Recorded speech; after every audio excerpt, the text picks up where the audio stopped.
After carefully weighing my options with Coach Thompson and my family, I decided to enter the NBA draft.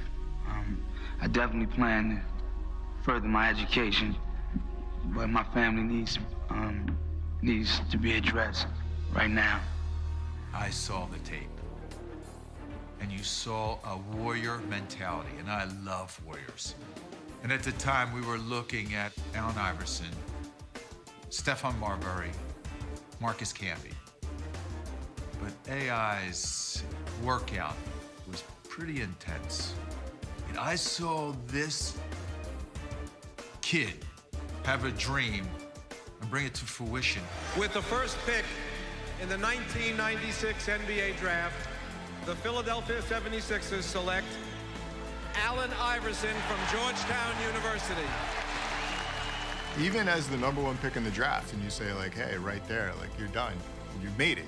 You know, you made it through all this. But I don't think it even stopped there. You know, I think he was the first point guard drafted overall since Magic. You know, I've been through a lot of obstacles in my life, and, you know, I'm just happy I overcame them. Now it's just time to get in the NBA, walk that straight path.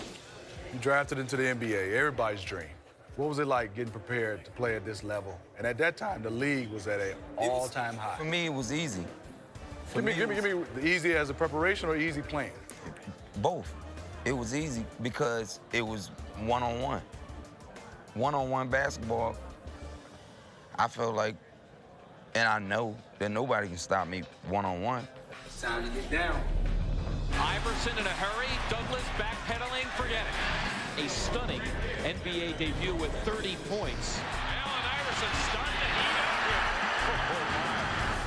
Now the world knows what we in Philadelphia have known, that Allen Iverson is one of the most exciting, most dynamic, most fearless players in the NBA.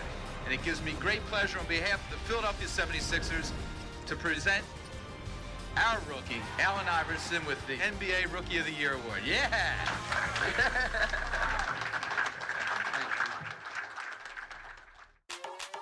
Larry Brown, one of the best teachers they've ever had. And maybe the most important acquisition they made last summer was Larry Brown as their head coach. When I got him in Philly, the biggest change for me was I wanted him to go from being a point guard in his mind to being a scoring guard.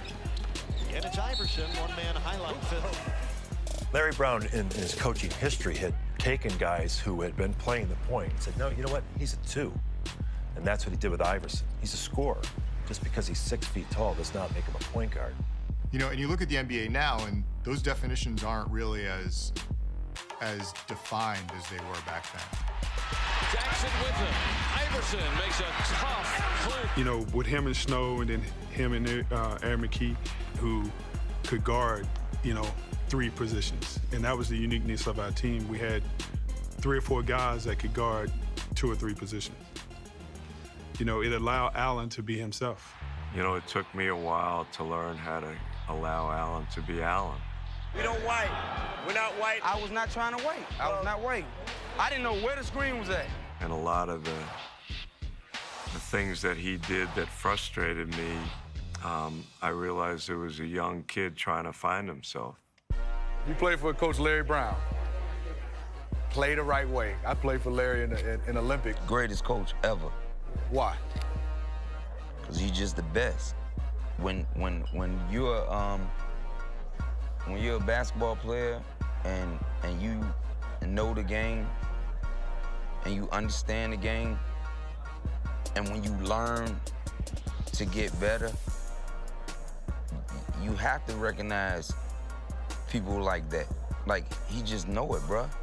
You know what I mean? He's just great. X and O's. And even outside of that, like, you know, he just know what he doing. I think God put me here to coach Allen Iverson. And I look at that as an honor. And at the time I was coaching him, I don't know if I would have said that. The only regret that I have as an athlete is not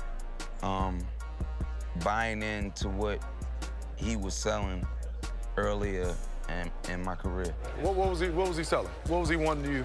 What was he wanting? He was preparing me to be the MVP. and I didn't get it because of whatever reason. I always loved him. I always care about him. But for whatever reason, I wasn't buying into it, and that's the only thing that I regret in my career. I'm tired of everybody talking about my relationship with Allen Iverson. I wonder what your relationship would be with any employee that you might have who doesn't choose to come to work on time or doesn't choose to come to work at all. Yeah, I was late for practice, but believe me, the times that I heard the stuff, I mean, nobody would put up with that. I mean, and I'm not even brave enough to miss that many practices. They both wanted the same thing, but they went about it a little bit different. Where Coach Brown was this regimented coach. He was into fundamentals and practicing every day and working really hard, where Allen was this freak of nature. McKee took it away, frees up Allen for the show. I think they were just so competitive, and at times in the heat of the battle, they would say things or do things and it would frustrate each other. I was relentless in trying to get him to do the very best in every area of his life, and it was hard for him. When I got there, I think they had a mutual respect for each other. You know, Coach Brown knew what Allen was about, and that when the lights came on, he was going to play harder than anyone else.